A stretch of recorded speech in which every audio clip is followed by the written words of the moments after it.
नमस्कार। एक बार फिर से आप सभी का बहुत बहुत स्वागत है परीक्षा वर्ल्ड के इस यूट्यूब चैनल में। दोस्तों, आज से हम जीके जीएस और करंट अफेयर्स की क्विज को शुरू करने जा रहे हैं। यह जो आपका क्विज होगा डेली बेसिस पर मिलता रहेगा आपको।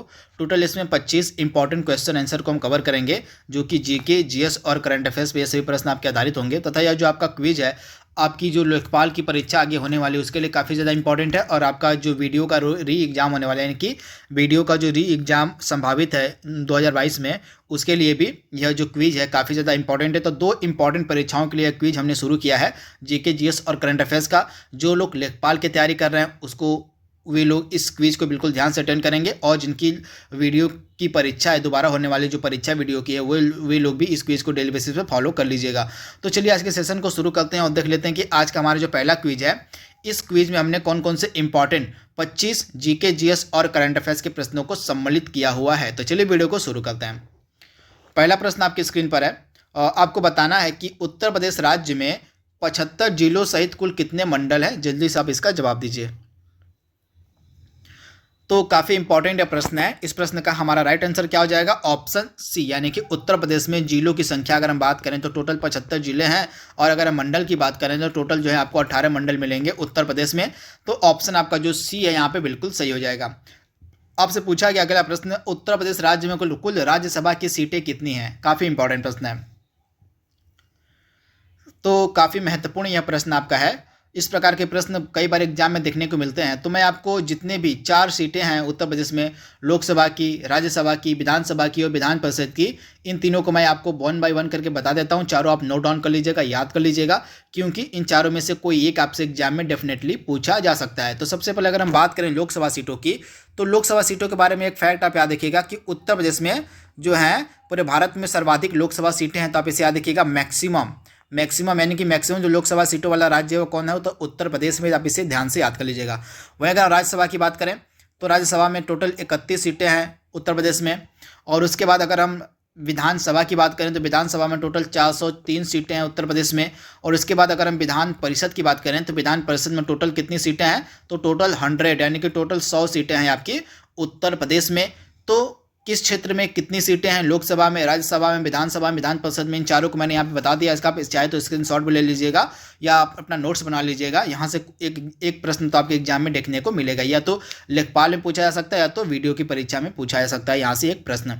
अगला प्रश्न यहाँ पे हमारा है, और यहाँ से आपके 4 अगले जो प्रश्न मिलेंगे ये सभी आपके करंट अफेयर्स के प्रश्न होंगे। तो प्रश्न में पूछा क्या गया है कि 2021 में जो आपका राष्ट्रीय सांख्यिकी दिवस मनाया गया उसका थीम आपसे पूछा गया। तो जल्दी से इसका जवाब दीजिए। तो 2021 राष्ट्रीय सांख्यिकी दिवस का थीम क्या था? तो इसका थीम था सतत विकास लक्ष्य 2, यानी कि ऑप्शन जो आपका यहाँ पे बी है बिल्कुल सही हो जाएगा। राष्ट्रीय सांख्यिकी दिवस 2021 की थीम थी सतत विकास लक्ष्य 2। तथा इसका कब मनाया गया इसको? तो 29 जून। आप याद देखिएगा, यह जो डे है, यह जो दिवस है आपका प्रतिवर्ष भारत में 29 जून के दिन मनाया जाता है। तथा यह जो 29 जून का दिन होता है भारत में बर्थडे होता है प्रोफेसर महालनोबिस का। किसका? तो प्रोफेसर पीसी महालनोबिस का जो बर्थडे होता है, महालनोबिस का जो बर्थडे होता है भारत में, उसको हम राष्ट्रीय सांख्यिकी दिवस के रूप में मनाते हैं प्रत्येक वर्ष 29 जून को। ये जो प्रोफेसर पीसी महालनोबिस हैं इनको भारत में सांख्यिकी का पिता कहा जाता है, सांख्यिकी का जनक कहा जाता है। तो ये फैक्ट आपको याद रखना है। तथा 2021 का जो यह दिवस मनाया गया था इसकी थीम रखी गई थी सतत विकास लक्ष्य 2। तो आप इसे याद रखिएगा। अगला इंपॉर्टेंट करंट अफेयर्स का प्रश्न है। आपको बताना है सामिया सुलू हसन हाल ही में किस देश की पहली महिला प्रेसिडेंट या पहली महिला राष्ट्रपति बनी है? तो सामिया सुलू हसन किस देश की पहली महिला राष्ट्रपति बनी है? तो इस प्रश्न का हमारा राइट आंसर हो जाएगा तंजानिया की, यानी कि ऑप्शन जो आपका ए है यहाँ पे बिल्कुल सही हो जाएगा। सामिया सुलू हसन जो है ये तंजानिया की पहली महिला प्रेसिडेंट यानी कि पहली महिला राष्ट्रपति बनी है। तो ऑप्शन आपका जो ए है बिल्कुल सही हो जाएगा। इस प्रश्न को आप स्टार मार्क कर लीजिएगा, 100% चांस है कि आपसे एग्जाम में पूछा जाए। तो इसको आप जरूर याद कर लीजिएगा, सामिया सुलू हसन, ये नाम इंपॉर्टेंट है आपके एग्जाम के लिए। अगला प्रश्न यहाँ पे हमारा है, हाल ही में एक प्रसिद्ध व्यक्ति थे जिनका नाम था सुंदरलाल बहुगुणा, इनका निधन हो गया है। आपको बताना है कि ये किस क्षेत्र से, किस एरिया से संबंधित है। तो सुंदरलाल बहुगुणा का संबंध किस क्षेत्र से था? तो ये जो थे एक फेमस और इन्वायरमेंट से रिलेटेड एक व्यक्ति थे, यानी कि पर्यावरण वित्त, यानी कि ऑप्शन जो आपका बी है यहाँ पे बिल्कुल सही हो जाएगा।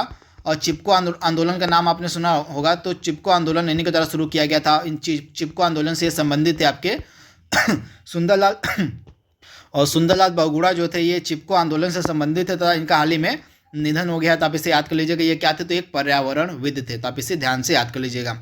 आपको बताना है कि हाल ही में किस पड़ोसी देश के शहर अड्डू में भारत का पहला वाणिज्य दूतावास खोला गया है। काफी इंपॉर्टेंट प्रश्न है। तो अड्डू जो शहर है आपको मिलेगा मालदीव में। तो मालदीव में भारत ने अपना पहला वाणिज्य दूतावास खोला है। मालदीव का एक शहर है अड्डू। क्या शहर का नाम है, तो मालदीव का एक शहर है अड्डू। यहीं पे भारत ने अपना पहला वाणिज्य दूतावास खोला है, ओपन किया है। तो आप इसे याद रखिएगा, ऑप्शन डी आपका यहाँ पे बिल्कुल सही हो जाएगा। अगला इंपॉर्टेंट प्रश्न आपकी स्क्रीन पर है और यहाँ से आपको 2-3 प्रश्न मिलेंगे और किसके, तो हिस्ट्री के, मॉडर्न हिस्ट्री के। तो पहला प्रश्न काफ़ी इंपॉर्टेंट है, आपसे पूछा गया कि गांधी इरविन जो पैक्ट था, गांधी इरविन जो समझौता था, यह कब हुआ था। काफ़ी इंपॉर्टेंट प्रश्न है। तो गांधी इरविन समझौता कब हुआ था, तो ये डेट आपके लिए सुपर इंपॉर्टेंट है। यह डेट थी आपकी 5 मार्च 1931 की। तो 5 मार्च 1931 को जो है गांधी इरविन समझौता हुआ था। तो ऑप्शन जो आपका यहाँ पे ए है बिल्कुल सही हो जाएगा। आप इसे याद कर लीजिएगा, 5 मार्च 1931 को। इसके बाद अगला प्रश्न यहाँ पे हमारा है, और चित्तरंजन दास जो है निम्नलिखित में से किसके राजनीतिक गुरु थे, आपसे पूछा गया है। तो चित्तरंजन दास जो है निम्नलिखित में से किसके राजनीतिक गुरु थे, तो ये राजनीतिक गुरु थे आपके सुभाष चंद्र बोस के। यानी कि ऑप्शन आपका यहाँ पे सी जो है बिल्कुल सही हो जाएगा। सुभाष चंद्र बोस के जो राजनीतिक गुरु थे, इनका नाम था चित्तरंजन दास। तो आप इसे याद कर लीजिएगा। वहीं महात्मा गांधी के राजनीतिक गुरु कौन थे, तो महात्मा गांधी के थे गोपाल कृष्ण गोखले। लाला लाजपत राय के कौन थे, तो इनके थे मेजनी एटली। मेजनी को जो है लाला लाजपत राय अपने राजनीतिक गुरु मानते थे। इसके अलावा जो बाल गंगाधर तिलक थे, ये जो है दादा भाई नौरोजी को अपना राजनीतिक गुरु मानते थे। तो ये सारे आपको याद रखने पड़ेंगे। अगला प्रश्न यहाँ पे हमारा है, और भारतीय पुरातत्व विभाग की स्थापना किसके द्वारा की गई थी। इंपॉर्टेंट प्रश्न है, तो आप ध्यान से याद कर लीजिएगा। जो भारतीय पुरातत्व विभाग था, इसकी स्थापना 1904 में की गई थी तथा 1904 में भारत का वायसराय कौन था, तो 1904 में भारत का वायसराय था आपका लॉर्ड कर्जन। इसी के समय में ही आपका बंगाल का विभाजन भी हुआ था। तो आप ध्यान दीजिएगा, 1905 में इसी के समय में जो है बंगाल का विभाजन भी हुआ था। तो आप इसे याद कर लीजिएगा। तथा लॉर्ड कर्जन ने ही 1904 में भारतीय पुरातत्व विभाग की स्थापना करवाई थी। तो ये फैक्ट आपको याद रखना है, भूलना नहीं है। इसके बाद अगला प्रश्न यहाँ पे हमारा है, और भारत की आज़ादी के समय यानी कि 1947 में जो है, जब हमको आज़ादी मिली थी, उस समय भारतीय राष्ट्रीय कांग्रेस का अध्यक्ष कौन था, आपसे पूछा गया। 100 बार यानी कि 100 से ज़्यादा बार यह प्रश्न रिपीटेड है एग्जाम में। तो जब हमको आज़ादी मिली थी, जब भारत आज़ाद हुआ था, तो उस समय भारतीय राष्ट्रीय कांग्रेस का अध्यक्ष कौन था, तो उस समय भारतीय राष्ट्रीय कांग्रेस के अध्यक्ष थे आपके JB कृपलानी। तो आप इसे ध्यान से याद कर लीजिएगा। ऑप्शन जो आपका यहाँ पे है सी जो है बिल्कुल सही हो जाएगा। JB कृपलानी जो है आज़ादी के समय भारत के अध्यक्ष थे। आप ऑप्शन आपका सी यहाँ पे बिल्कुल सही जवाब हो जाएगा। अगला प्रश्न यहाँ पे हमारा है, अजलान शाह कप किस खेल से संबंधित, इसका पूरा नाम है सुल्तान अजलान शाह कप, इसको हम कहते हैं। तो इस प्रश्न का हमारा राइट आंसर क्या हो जाएगा, सुल्तान अजलान शाह कप का संबंध आपका है हॉकी से। प्रत्येक वर्ष इस टूर्नामेंट का जो आयोजन है यह मलेशिया में किया है। तो इससे आप याद रखिएगा, प्रत्येक वर्ष यह जो हॉकी का टूर्नामेंट है जिसका नाम है सुल्तान अजलान शाह कप, इसका जो आयोजन है प्रत्येक वर्ष मलेशिया में किया जाता है। तो आप इसे ध्यान से याद कर लीजिएगा, इंपॉर्टेंट है। इसके बाद आपसे पूछा गया है कि पहला यानी कि सर्वप्रथम यानी कि स्टार्टिंग का जो ओलंपिक खेल था कहाँ पर आयोजित किया गया था, आपसे मतलब किस वर्ष में आयोजित किया गया था, आपसे पूछा गया है। तो पहला जो ओलंपिक खेल था इनका जो आयोजन था किया गया था 776 ईसा पूर्व में। यानी कि ऑप्शन आपका यहाँ पे जो बी है बिल्कुल सही हो जाएगा। 776 ईसा पूर्व में जो है आपके पहले ओलंपिक खेलों का आयोजन किया गया था। वहीं अगर हम आधुनिक ओलंपिक खेलों की बात करें तो जो आपका पहला आधुनिक ओलंपिक खेल था वो 1896 में आयोजित किया गया था। कहाँ पर, तो एथेंस में। तो इसे भी आप याद रखिएगा, एथेंस शहर में जो है और पहला आधुनिक ओलंपिक खेल आयोजित किया गया था, जिसे भी आप याद रखिएगा, इंपॉर्टेंट है। अगला प्रश्न यहाँ पे हमारा है, और निम्नलिखित में से कौन सा एक नवीकरणीय ऊर्जा का स्रोत नहीं है। तो इसका राइट आंसर आपका क्या हो जाएगा, निम्नलिखित में से कौन एक नवीकरणीय ऊर्जा का स्रोत नहीं है। तो इसमें से जो जीवाश्म ईंधन है यह नवीकरणीय ऊर्जा का स्रोत नहीं है। तो ऑप्शन आपका जो यहाँ पे ए है बिल्कुल सही हो जाएगा। बाकी आपके जो 3 ऑप्शन दिए गए हैं, पवन ऊर्जा, जल विद्युत और सौर ऊर्जा, ये तीनों जो है आपके नवीकरणीय ऊर्जा के स्रोत हैं। लेकिन जीवाश्म ईंधन जो है आपका नवीकरणीय ऊर्जा का स्रोत नहीं है। आप इसे याद कर लीजिएगा, ऑप्शन आपका ए बिल्कुल सही हो जाएगा। अगला प्रश्न आप हमारा है बचपन बचाओ आंदोलन, और इसके प्रणेता आपसे पूछा गया है कि यह किसके द्वारा शुरू किया गया था। बचपन बचाओ आंदोलन आपसे पूछा गया है, तो इसका राइट आंसर आपका क्या हो जाएगा, कैलाश सत्यार्थी। कैलाश सत्यार्थी के द्वारा ही जो है यह कैंपेन चलाया गया था बचपन बचाओ आंदोलन का। ऑप्शन आपका बी यहाँ पे बिल्कुल सही हो जाएगा। कैलाश सत्यार्थी जो हैं इनको 2014 में मलाला यूसुफजई के साथ जो है नोबेल पीस प्राइज़ दिया गया था। आप ध्यान दीजिएगा, उन 2014 में इनको नोबेल का पीस प्राइज़ भी दिया जा चुका है, तो आप इसे याद देखिएगा।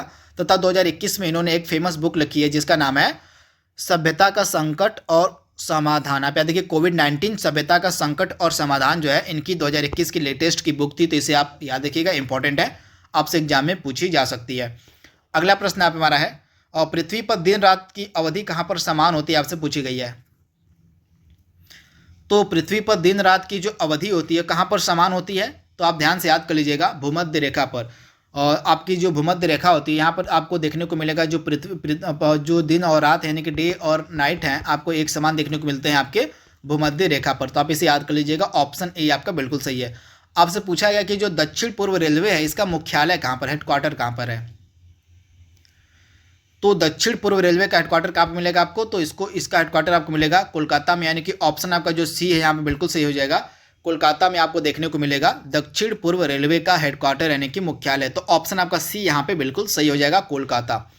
अगला प्रश्न आप हमारा है मानसून जो शब्द है यह किस भाषा का शब्द है, आपसे पूछा गया है, काफी इंपॉर्टेंट प्रश्न है।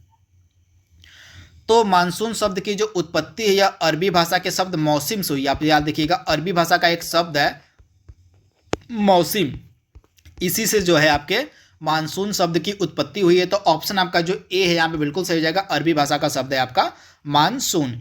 उज्जैन जो है फेमस नगर और किस नदी के तट पर स्थित है, किस नदी के किनारे स्थित, आपसे पूछा गया है। तो मध्य प्रदेश का एक इंपॉर्टेंट शहर है आपका उज्जैन, आपको मिलेगा क्षिप्रा नदी के तट पर, यानी कि ऑप्शन आपका ए जो है बिल्कुल सही है, आप इसे याद देखिएगा, क्षिप्रा नदी के तट पर आपको मिलेगा उज्जैन शहर, तो आप इसे याद कर लीजिएगा, ऑप्शन जो आपका ए है यहाँ पे बिल्कुल सही हो जाएगा।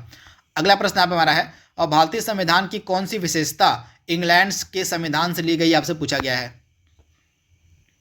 तो पार्लियामेंट्री जो सिस्टम यानी कि संसदीय जो सिस्टम है हमारे यहाँ वह हमने इंग्लैंड से लिया हुआ है, यानी कि ऑप्शन आपका ए यहाँ पे बिल्कुल सही है, संसदीय सिस्टम, आप इसे याद कर लीजिएगा, ऑप्शन ए आपका बिल्कुल सही है।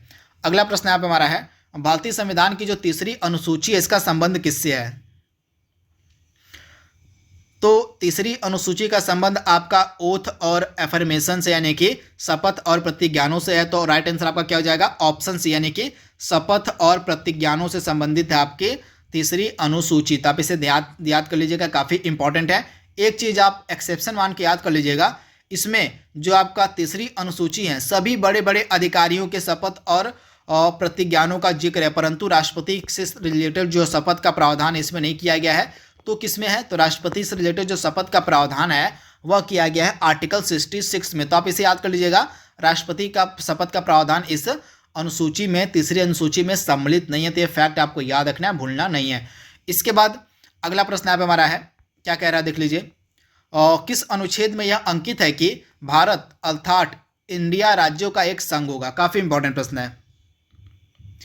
तो भारत अर्थात इंडिया जो है राज्यों का एक संघ होगा, यह किस अनुच्छेद में है, तो आर्टिकल 1 जो है यह बात कहता है, आर्टिकल जो 1 है यानी कि अनुच्छेद आपका जो 1 है यह बात कहता है कि भारत अर्थात इंडिया जो है राज्यों का एक संघ होगा, तो ऑप्शन आपका ए जो है यहाँ पे बिल्कुल सही हो जाएगा।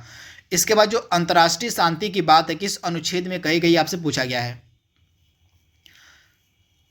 तो अंतर्राष्ट्रीय शांति का जो संबंध है आपका मिलेगा अनुच्छेद 51 से। अनुच्छेद 51 जो है आपका राज्य के नीति निर्देशक सिद्धांतों से संबंधित है, यानी कि हमारे राज्य के जो नीति निर्देशक सिद्धांत हैं उन्हीं का एक अनुच्छेद है, उन्हीं का एक आर्टिकल है, आर्टिकल 51, यह संबंधित है आपका अंतर्राष्ट्रीय शांति से, तो ऑप्शन आपका जो बी है यहाँ पे बिल्कुल सही हो जाएगा, आर्टिकल 51 जो है आपका अंतर्राष्ट्रीय शांति से संबंधित है, तथा यह किस का आर्टिकल एक है, तो राज्य के नीति निर्देशक सिद्धांतों का एक आर्टिकल है, एक अनुच्छेद है, तो आप इसे याद रखिएगा। अगला प्रश्न आप हमारा है और संयुक्त अरब अमीरात का गोल्डन वीजा पाने वाला पहला भारतीय अभिनेता कौन है, आपसे पूछा गया है।